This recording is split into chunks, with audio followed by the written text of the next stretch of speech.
One man's quest to help children in one of Rio's most notorious favelas. Up next on Comcast Newsmakers. Bringing you the news and information you need from the people making a difference. This is Comcast Newsmakers. Hi everybody, welcome back to our show. More than 3 million people live in the favelas or slums of Rio de Janeiro. But this hour's newsmaker has made it his mission to help the children who live there work for a better future. Philippe Houdard is founder and president of Developing Minds Foundation, and thanks for coming to our show. Thank Now, you. you're not Brazilian, are you? I'm actually French-American. I was born in France. My father is French and my mother's American. And how did you become exposed to these problems in the favelas of Rio de Janeiro? Well, I've spent a lot of time in Latin America. Spent about 10 years climbing the corporate ladder, traveling all over Brazil and the rest of Latin America. And you noticed the impoverished situation for many of these children. Well, it's hard to miss. As you're flying into Rio de Janeiro, which is one of the most beautiful cities in the world, you can't help but seeing on one side high-rise condominiums with swimming pools, and on the other side favelas, or these slums or crowded shanty towns. And it's really one of the great challenges of Latin America and Brazil. I guess for many international business travelers, they saw the same thing. What prompted you to do something about it? Well, for me, it had been a lifelong dream. I'd always thought about one day creating schools and creating a different type of future for people who live in some of the most violent neighborhoods in the world. You're just not catching the fish, so to speak. You're teaching people how to fish.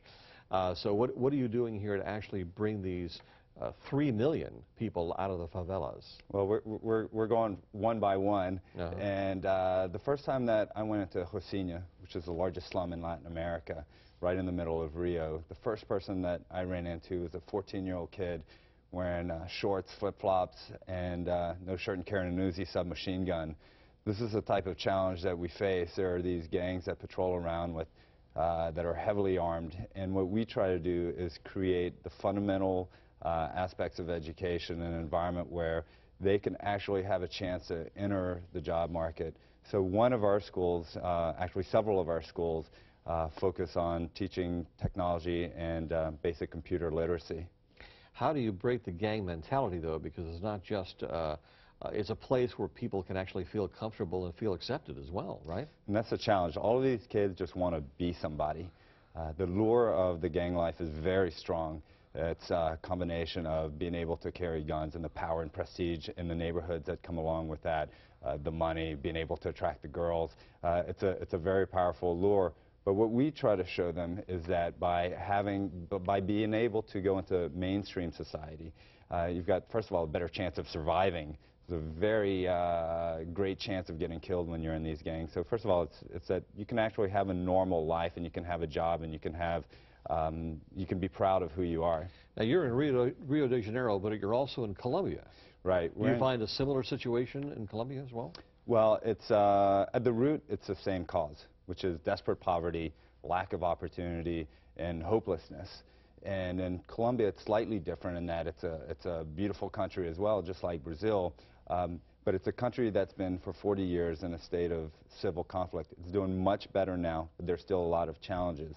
We focus on areas up in the mountains where there have been guerrilla and paramilitary conflicts going on for quite some time. So you must be helping the society as well, not having as many violent people in the mix. That's our goal. Our ambition is to try to introduce education as a way to transform the lives of children so that they can find an alternative to the violence and the types of lifestyle choices. How many children have you touched in Colombia and Rio?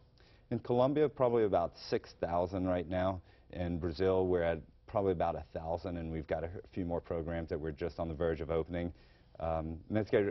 In Colombia, we focused both in the mountains where the conflict has existed and where a lot of the people, refugees, have gone to the cities. All right, well, thanks. Great work you're doing, and I'm sure very invaluable for those countries. This hour's newsmaker has been Philippe Houdard, helping educate children in impoverished areas of South America. I'm Spiro Canton. Thank you for joining us. The preceding has been a presentation of Comcast Newsmakers.